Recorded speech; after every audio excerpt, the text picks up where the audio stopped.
বহুকাল আগের এক সময়ের কথা। এক বিশাল ইসলামী রাজ্যে একজন সুলতান ছিলেন। তার নাম ছিল সুলতান হারুন।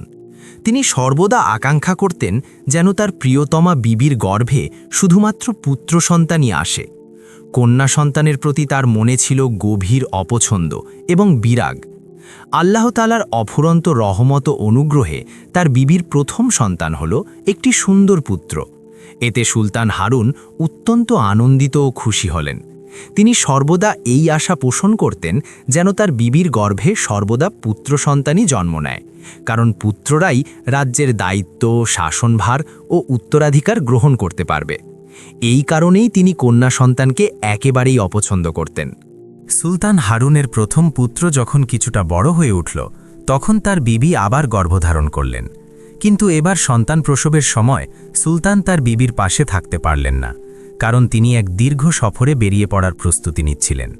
সফরে যাওয়ার আগে তিনি তার বিবিকে গম্ভীরভাবে উদ্দেশ্য করে বললেন, হে আমার প্রিয় বিবি, যদি এবার কন্যা সন্তান হয় তাহলে তুমি তাকে জীবিত রাখবে না, মেরে ফেলবে। আর যদি পুত্র সন্তান হয় তাহলে তাকে যত্ন করে লালন পালন করবে এবং বড় করে তুলবে। অতঃপর সুলতান সফরে যাওয়ার পূর্বে তার বিবির দেখভাল ও সেবার জন্য একজন বিশ্বস্ত দাসী রেখে গেলেন। সেই দাসী ছিলেন একজন দাইমা, ধাত্রী। সুলতান তাকে কঠোরভাবে নির্দেশ দিয়ে বললেন, হে দাসী, আমার বিবি যদি কন্যা সন্তান জন্ম দেন তাহলে সেই সন্তান যেন কোনোভাবেই জীবিত না থাকে। যদি সে জীবিত থাকে তাহলে তোমাদের 3 জনকেই আমি নিজ হাতে হত্যা করব। তোমাদের মৃত্যুদণ্ড আমি স্বয়ং কার্যকর করব। এ কথা বলার পর সুলতান হারুন সফরের উদ্দেশ্যে রওনা দিলেন। এদিকে দীর্ঘ 10 মাস 10 দিন কেটে গেল। অবশেষে সুলতানের বিবি একটি অতি সুন্দরী কন্যা সন্তান জন্ম দিলেন। কিন্তু কন্যা সন্তান জন্ম দেওয়ায় তিনি গভীর দুশ্চিন্তা ও আশঙ্কায় পড়ে গেলেন, কারণ সফর শেষ করে সুলতান ফিরে আসার সময় হয়ে এসেছে। যদি তিনি ফিরে এসে দেখেন যে কন্যা সন্তান হয়েছে এবং তাকে এখনও জীবিত রাখা হয়েছে, তাহলে তাদের 3 জনেরই প্রাণ যাবে। কিন্তু কোনো মা কি কখনো নিজের সদ্যজাত সন্তানকে নিজ হাতে হত্যা করতে পারে? কখনোই পারে না। তাই সুলতানের বিবি অত্যন্ত কষ্ট ও দুঃখে ভেঙে পড়লেন, মনে মনে অশ্রু ঝরাতে লাগলেন। তখন সেই দাসী তাকে সান্ত্বনা দিয়ে বললেন, হে মহারানী, আপনি কোনো চিন্তা করবেন না, আমি আপনার এই কন্যাকে নিজের মেয়ের মতো লালন পালন করব। সুলতান কখনো এই বিষয়ে জানতে পারবেন না। আমি তাকে বলবো যে আমি সেই কন্যাকে হত্যা করে ফেলেছি। আপনার মেয়েকে আমি অতি যত্নে সুন্দর করে বড় করে তুলব। এ কথা শুনে সুলতানের বিবি কিছুটা স্বস্তি পেলেন এবং নিজের কন্যাকে দাসীর হাতে তুলে দিলেন। দাসী সেই কন্যাকে নিয়ে এক বিশাল জঙ্গলের গভীরে চলে গেলেন এবং সেখানেই তাকে লালন পালন করতে শুরু করলেন। অতঃপর সুলতান হারুন যখন সফর শেষ করে প্রাসাদে ফিরে এলেন, তখন তিনি বিবিকে জিজ্ঞাসা করলেন, আমার কি সন্তান হয়েছে? বিবি উত্তর দিলেন, আমাদের একটি কন্যা সন্তান হয়েছিল। আপনার নির্দেশ অনুসারে দাসী তাকে হত্যা করে ফেলেছে, সুতরাং এখন আমাদের কোনো সন্তান নেই। সুলতান এই কথা শুনে খুব খুশি হলেন। মনে মনে ভাবলেন, আলহামদুলিল্লাহ, এখন আমার ঘরে আর কোনো কন্যা সন্তানের চিহ্ন রইল না। অন্যদিকে দাসী সুলতানের কন্যাকে ধীরে ধীরে বড় করে তুললেন। একসময় সেই রাজকন্যা বড় হয়ে উঠলেন এবং বিয়ের উপযুক্ত হয়ে গেলেন।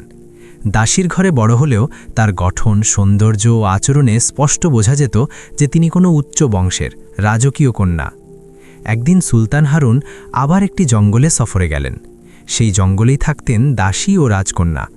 হাঁটতে হাঁটতে সুলতান সেই দাসীর বাড়ির কাছে পৌঁছে গেলেন।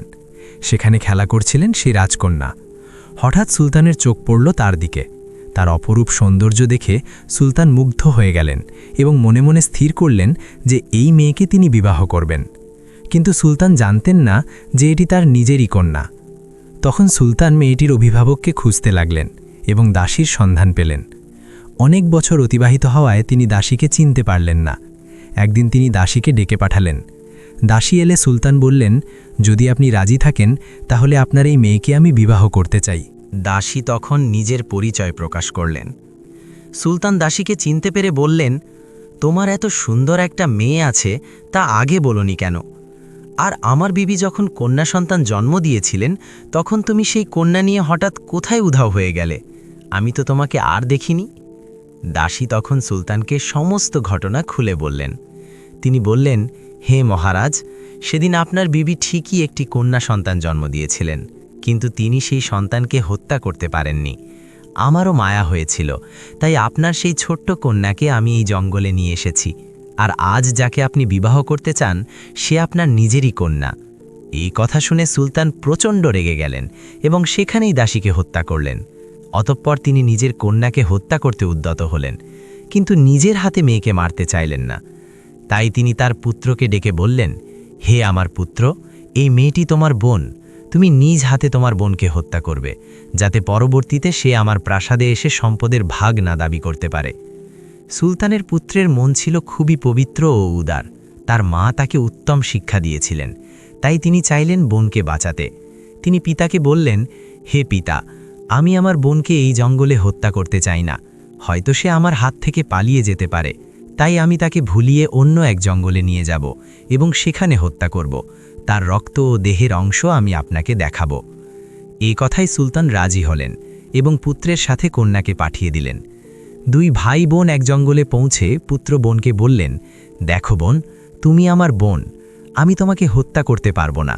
বাবার চোখ ফাঁকি দিয়ে তোমাকে এ জঙ্গলে নিয়ে এসেছি। আজ থেকে তুমি এখানে থাকো, নিজের জীবন যাপন করো। আমি একটি পশু শিকার করে তার রক্ত ও অংশ পিতাকে দেখাবো, যাতে তিনি মনে করেন তুমি মারা গেছো। এরপর পুত্র বোনকে জঙ্গলে রেখে চলে গেলেন এবং পিতাকে পশুর রক্ত ও অংশ দেখিয়ে বললেন, হে পিতা, এগুলো আমার বোনের দেহের অংশ। সুলতান নিশ্চিন্ত হলেন এবং ভাবলেন, আলহামদুলিল্লাহ, এবার আমার বংশ থেকে কন্যার চিহ্ন মুছে গেল। এদিকে রাজকন্যা জঙ্গলে একাকী জীবনযাপন শুরু করলেন। একদিন সেই জঙ্গলে অন্য রাজ্যের এক সুলতান এলেন। তিনি রাজকন্যাকে দেখে তার রূপে মুগ্ধ হয়ে গেলেন।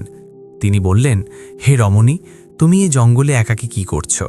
যদি রাজি থাকো, আমি তোমাকে বিবাহ করতে চাই। রাজকন্যা একা থাকতে চাননি বলে রাজি হয়ে গেলেন। তাদের বিবাহ সম্পন্ন হল এবং তিনি সেই সুলতানের সাথে তার রাজ্যে গেলেন। একে একে তাদের 3টি পুত্র সন্তান হল। তারা সুখে শান্তিতে দিন কাটাতে লাগলেন। একদিন সুলতান তার বিবিকে জিজ্ঞাসা করলেন, বিবি, তুমি এ জঙ্গলে কিভাবে এলে? তোমার কোনো আত্মীয় স্বজন নেই? তোমাকে দেখে মনে হয় তুমি কোনো উচ্চ বংশের। তোমার পিতা মাতা কোথায়? রাজকন্যা তখন স্বামীকে সমস্ত ঘটনা খুলে বললেন। সব শুনে স্বামী বললেন, বেশ, তাহলে আমরা শীঘ্রই তোমার পিতার রাজ্যে যাব। তুমি তার কাছে ক্ষমা চাইবে, আমি তোমাকে তার সাথে মিলিয়ে দেব। অতঃপর তিনি উজির ও মন্ত্রীকে ডেকে বললেন, আমি আমার বিবিকে তার পিতার রাজ্যে পাঠাবো। তোমরা দুজন তাকেও সন্তানদের পাহারা দিয়ে নিয়ে যাবে, আমি পরে যাব। উজির খুব খারাপ ছিল, সে বিবির দিকে কুদৃষ্টি দিত। সে ছলনা করে এক সন্তানকে হত্যা করল এবং বিবির সাথে অশ্লীল কাজে লিপ্ত হতে চাইল। বিবি পালিয়ে গেলেন। উজির নিজেকে বাঁচাতে মিথ্যা বলল যে বিবি সন্তানদের হত্যা করে অন্যের সাথে পালিয়েছে। সুলতান রেগে গেলেন এবং আর বিবাহ না করার সিদ্ধান্ত নিলেন। বিবি পালিয়ে নদীর ধারে এসে আত্মহত্যার চিন্তা করলেন। নদীতে ঝাঁপ দিলেন, কিন্তু মরলেন না। ভেসে অন্য জঙ্গলের কিনারে পৌঁছালেন। সেখানে 7 ভাই নদীর পাড়ে তাকে দেখে পিতার কাছে নিয়ে গেল। পিতা বললেন, এমে মরেনি, জীবিত আছে। এ নিশ্চুষে রাজকন্যা, তোমাদের বোন নেই বলে আজ থেকে এ তোমাদের বোন। রাজকন্যা নতুন করে বাঁচতে শুরু করলেন। 7 ভাইয়ের সাথে ভালো দিন কাটাতে লাগলেন। তিনি গল্প বলা ও শোনা পছন্দ করতেন। সেই রাজ্যের সুলতানও গল্প শুনতে ভালোবাসতেন। একদিন তিনি অন্য রাজ্যের সুলতানদের গল্প শোনার জন্য আমন্ত্রণ করলেন। সেই 2 সুলতান ছিলেন রাজকন্যার স্বামী ও পিতা। 7 ভাই বোনকে বলল, আজ রাজা 2 রাজাকে গল্প শোনানোর জন্য ডেকেছেন। তুমি ভালো গল্প বললে পুরস্কার পাবে। রাজকন্যা গিয়ে পিতা ও স্বামীকে চিনলেন। মুখে কাপড় দিয়ে গল্প বলা শুরু করলেন, নিজের জীবনের পুরো কাহিনী। গল্প শুনে পিতা ও স্বামী বুঝলেন এ তাদের মেয়ে বা স্ত্রী। মুখের কাপড় সরালে চিনলেন। স্বামী জিজ্ঞাসা করলেন, কেন পালিয়েছেন? রাজকন্যা সব বললেন। উজিরের ষড়যন্ত্র, সন্তান হত্যা, প্রমাণ না থাকায় ফিরতে না পারা, নদীতে ঝাঁপ, 7 ভাইয়ের কাছে আশ্রয়। পিতাকে বললেন, ভাই তাকে বাঁচিয়েছে, স্বামীর সাথে বিয়ে হয়েছে। পিতা ও স্বামী ভুল বুঝলেন, ক্ষমা চাইলেন। রাজকন্যা ক্ষমা করলেন। স্বামী উজিরকে মৃত্যুদণ্ড দিলেন। সকলে মিলে সুখে শান্তিতে বসবাস করতে লাগলেন। এটা সেই সময়ের কাহিনী যখন হজরত আব্দুল কাদের জিলানী রহমতুল্লাহি আলাইহি নিজ ঘর ছেড়ে বাগদাদে চলে গিয়েছিলেন। তখন ওনার মা ওনাকে যে দিলাম দিয়েছিলেন সেগুলো শেষ হয়ে গিয়েছিল, যার কারণে আব্দুল কাদের জিলানী রহমতুল্লাহি আলাইহিকে অনেক সমস্যার সম্মুখীন হতে হয়েছিল। তখন ওনার কাছে খাবার কেনার মতো কোনো অর্থ ছিল না। ওই সময় তিনি এমন একটা পরিস্থিতির মধ্যে পড়েছিলেন যে কেউ ছিল না ওনাকে সাহায্য করার মতো, একমাত্র আল্লাহ তাআলা ব্যতীত। এমত অবস্থায় তিনি ভাবলেন, আমি কার কাছে সাহায্য চাইব? রিজিক তো শুধুমাত্র আল্লাহ তাআলার তরফ থেকেই আসে। আমার লজ্জা লাগছে এই ভেবে যে কার কাছে আমি সাহায্য চাইব, আর কাকেই বা বলবো যে আমি ক্ষুধার্ত। তখন উনি যেখানে ছিলেন ঠিক তার পাশেই একটি বিশাল জঙ্গল ছিল। উনি ছুটে চললেন সেই জঙ্গলের দিকে, আর ভাবতে লাগলেন, যদি জঙ্গল থেকে কোনো কিছু সংগ্রহ করতে পারি তাহলে তা হবে আল্লাহ তাআলার নেয়ামত। কিন্তু কোনো মানুষের কাছে মাথা নত করা, এটি আমি কোনো মতেই মেনে নিতে পারবো না। আমি ঋণের পক্ষে কখনোই ছিলাম না, কিন্তু কি করবেন তিনি তো ক্ষুধার্ত। অতঃপর তিনি সেই জঙ্গলে গিয়ে অনেক খোঁজাখুঁজির পরেও কোনো ফল পেলেন না। তখন অবস্থাটা এমন দাঁড়ালো যে ক্ষুধায় হয়তো ওনার দমটাই বের হয়ে যাবে। একে তো ওনার প্রচণ্ড ক্ষুধা, তার ওপর খাবারের জন্য কিছুই খুঁজে পাচ্ছিলেন না। তখন তিনি মহান আল্লাহ তাআলার কাছে দোয়া করলেন, হে মহান আল্লাহ তাআলা, আপনি আমাকে একটি ব্যবস্থা করে দিন, আপনার রহমতে আমার জন্য কিছু খাবারের ব্যবস্থা করে দিন। অতঃপর তিনি জঙ্গলের পাশে একটি নদীর ধারে গেলেন, এই আশায় যে সেখানে হয়তো কোনো খাবার পাবেন। কিন্তু তিনি সেখানে যাওয়ার পরে দেখেন সেখানে ওনার আগেই অনেক দরবেশ এসে বসে আছে। তখন তিনি ভাবলেন, হায় হায়, আমি যদি এখানে কিছু খাবার মতো পেয়েও যাই তবে সেটার ওপর সবাই ঝাঁপিয়ে পড়বে। অতঃপর তিনি নিরাশ হয়ে পুনরায় শহরের দিকে ছুটে চললেন। শহরে এসে তিনি পুনরায় খাবারের সন্ধান করতে লাগলেন, কিন্তু শহরেও কিছু পেলেন না। তখন তিনি একদম নিরুপায় হয়ে একটি মসজিদের এক কোণায় বসে পড়লেন এবং আল্লাহ তাআলার জিকির করতে শুরু করলেন। প্রচণ্ড ক্ষুধা এবং তৃষ্ণায় তার চোখে অন্ধকার দেখতে লাগলেন। তিনি এতটাই দুর্বল হয়ে গিয়েছিলেন যে দাঁড়াতেও পারছিলেন না। ঠিক তখনই গায়েবী আওয়াজ আসে, হে আব্দুল কাদের, তোমার ক্ষুধা এখন তোমার ধৈর্য ক্ষমতার বাইরে চলে গিয়েছে। যাও, তুমি কারো কাছ থেকে ধার করো, নিজের জন্য রুটির ব্যবস্থা করো।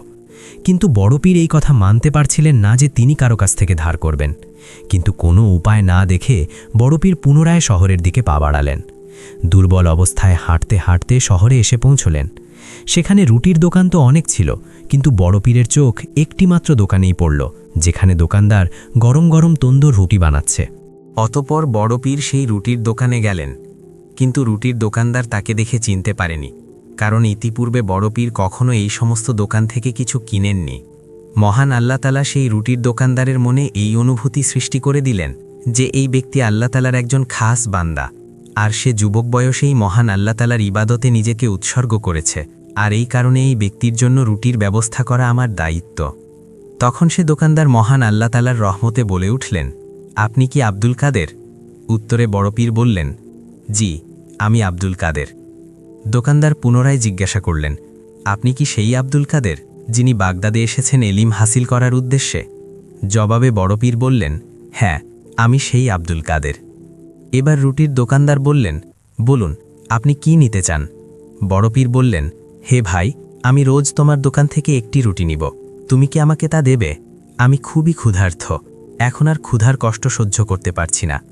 তখন দোকানদার বললেন, আপনি এমন করে কেন বলছেন? এই সমস্ত রুটি আপনার, আপনি চাইলে সবগুলো রুটি নিতে পারেন, এ ব্যাপারে আমার কোনো আপত্তি নেই। তখন বড় পীর বললেন, আমার সমস্ত রুটির প্রয়োজন নেই, তুমি রোজ আমাকে একটি করে রুটি দিও, আর এর বদলে যখনই আমার কাছে পয়সা হবে আমি তোমার ধার পরিশোধ করে দেব, কারণ আমি আমার মাথার উপর কোনো রকম ঋণের বোঝা রাখতে চাই না। তখন দোকানদার বললেন, জনাব, আমার এসব কিছুই যায় আসে না, আমি যখন একবার বলেছি এই সমস্ত রুটি আপনার, তার মানে এই সমস্ত রুটি সত্যিই আপনার। এবার বড় পীর বললেন, আমার শুধু একটি রুটি হলেই হবে, যাতে আমার পেট ভরে যায় এবং আমি পুনরায় আমার তালিম শুরু করতে পারি। এরপর তিনি সেই দোকান থেকে একটি রুটি নিয়ে পুনরায় জঙ্গলে ফিরে আসেন এবং আল্লাহ তাআলার শুকরিয়া আদায় করেন, আর এভাবেই দিন চলে যেতে লাগল। হঠাৎ একদিন বড় পীর আব্দুল কাদের জিলানী রহমতুল্লাহি আলাইহির খেয়াল হলো, আমি তো সেই রুটির দোকানের কাছ থেকে প্রতিদিন রুটি নিচ্ছি, আর সেই দোকানদার আমাকে খুশি মনে রুটি দিচ্ছে, আর সে আমাকে অনেক সম্মান করে, কিন্তু আমি প্রতিদিন তার নিকট ধার করে যাচ্ছি, এটা কি ঠিক হচ্ছে? আর আমি তাকে ওয়াদা করেছি যে তার সমস্ত পাওনা আমি পরিশোধ করে দেব। এই কথা মনে আসার সঙ্গে সঙ্গে তিনি নিজেকেই বললেন, হে আব্দুল কাদের, ধার তো ধারেই, তোমাকে তো এটা পরিশোধ করতেই হবে, কিন্তু আমি পয়সা কোথায় পাব? এই কথা মনে হবার পর তিনি এতটাই লজ্জা পান যে তিনি তার কাছ থেকে কিছুদিন রুটি নেওয়া বন্ধ করে দিলেন। তিনি কিভাবে তার সামনে যাবেন তা ভেবে পাচ্ছিলেন না। এভাবেই কিছুদিন চলে যায়, তিনি আর সেই রুটির দোকানে যান না। তিনি জঙ্গলে বসে ভাবছিলেন সেই রুটির দোকানদারের ধার কিভাবে পরিশোধ করা যায়। তখন ওনার কাছে একটি গায়েবী আওয়াজ আসে। সেখানে তিনি শুনতে পান কি যেন বলছে, হে আব্দুল কাদের, আপনার ধার সুদের দায়িত্ব আল্লাহ তাআলা নিয়েছেন, তাহলে আপনি কেন এত চিন্তা করছেন? তখন ওনার মাথায় শুধুমাত্র একটি কথাই ঘুরছিল, ধার করে তিনি রুটি কেন খাবেন। তিনি সিদ্ধান্ত নিলেন এই রুটির দোকানদারের কাছে তিনি আর কখনোই যাবেন না। যতক্ষণ না পর্যন্ত ওনার কাছে অর্থ আসে ততক্ষণ পর্যন্ত তার কাছ থেকে তিনি রুটিও নিবেন না। এবারও গায়েবী আওয়াজ আসে, কে যেন বলছে, হে আব্দুল কাদের, ধার তো আপনাকে পরিশোধ করতেই হবে, আর মহান আল্লাহ তাআলা আপনাকে অনেক ভালোবাসেন। আপনি ধার নিয়ে চিন্তা করবেন না, এই ধারের দায়িত্ব আল্লাহ তাআলা নিজে নিয়েছেন, যিনি সমস্ত দুনিয়ার মালিক। তখন বড় পীর আব্দুল কাদের জিলানী রহমতুল্লাহি আলাইহে বললেন, এই ধার করা রুটির দাম আমি কিভাবে পরিশোধ করব? তখন পুনরায় আওয়াজেরও, হে আব্দুল কাদের, আপনাকে যে জায়গার কথা এখন বলা হবে আপনি সেখানে চলে যান, কিন্তু কারো সঙ্গে এই ব্যাপারে কোনো কথা বলবেন না। সেখানে আপনি যা পাবেন সেটা নিয়ে চলে আসবেন, আর ওই বস্তু দিয়ে রুটির দোকানদারের ধার পরিশোধ করবেন। অতঃপর বড় পীর আব্দুল কাদের জিলানী রহমতুল্লাহি আলাইহে যে জায়গার কথা বলা হয়েছে তিনি সেখানে গেলেন। সেই জায়গাটি ছিল জনমানবহীন। তিনি সেখানে একটি থলি দেখতে পেলেন। তিনি সেই থলির মুখ খুলে থলির ভেতরে আটা দেখতে পেলেন। সেই আটা দেখে মনে হচ্ছিল যে মাত্রই তাজা আটা পিষে আনা হয়েছে। তখন তিনি ওই থলি দেখে অনেক খুশি হলেন, আর সেটি নিয়ে রুটির দোকানে গেলেন। থলিটি দেখে দোকানদার জিজ্ঞাসা করল, হুজুর, এটি কি? যদিও সে বুঝতে পারছিল এটি একটি আটার থলি। তখন বড় পীর আব্দুল কাদের জিলানী রহমতুল্লাহি আলাইহে বললেন, তুমি নিজেই দেখে নাও। অতঃপর যখনই সেই দোকানদার থলিটা খুলল তখন সে চিৎকার করে উঠল এবং পেরেশান হয়ে বলতে থাকল, হুজুর, এটা কি? তখন বড় পীর জিজ্ঞাসা করলেন, কেন, কি দেখতে পেলে? জবাবে দোকানদার বলল, হুজুর, এটা তো আটার থলি নয়, এই থলির ভেতরে শুধু সোনা আর সোনা। দোকানদারের এই কথা শুনে বড় পীর আব্দুল কাদের জিলানী রহমতুল্লাহি আলাইহে মোটামুটি অবাক হলেন। অতঃপর দোকানদার বললেন, হুজুর, এত তাড়াতাড়ি করার কি দরকার ছিল? আপনি আমাকে আপনার ধার সুদের জন্য শুধুমাত্র পয়সা দিলেই তো পারতেন, সোনার থলি কেন? আর রুটি তো খুব বেশি পরিমাণেও নেননি আপনি, আবার এর মাঝে কিছুদিন আপনি আমার কাছে আসেননি রুটি নিতে। হুজুর, আমি তো আপনার অপেক্ষায় ছিলাম, আজ আপনি এলেন কিন্তু সোনার থলি নিয়ে। হুজুর, আপনার ধারের পরিমাণ তো এতটাও বেশি ছিল না। এবার বড় পীর বললেন, এটি আমার পক্ষ থেকে নয়, এই সোনার থলি পেয়েছ আল্লাহ তাআলার তরফ থেকে।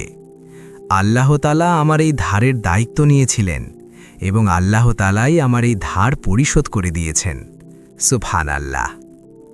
বন্ধুরা, আমাদের এই গল্পটি আপনাদের কেমন লাগলো এটা আমাদের কমেন্ট করে অবশ্যই জানাবেন, এবং ভিডিওটি শেষ পর্যন্ত দেখার জন্য আপনাদের ধন্যবাদ। এমন আরও গল্প দেখতে আমাদের এই চ্যানেলটি সাবস্ক্রাইব করুন।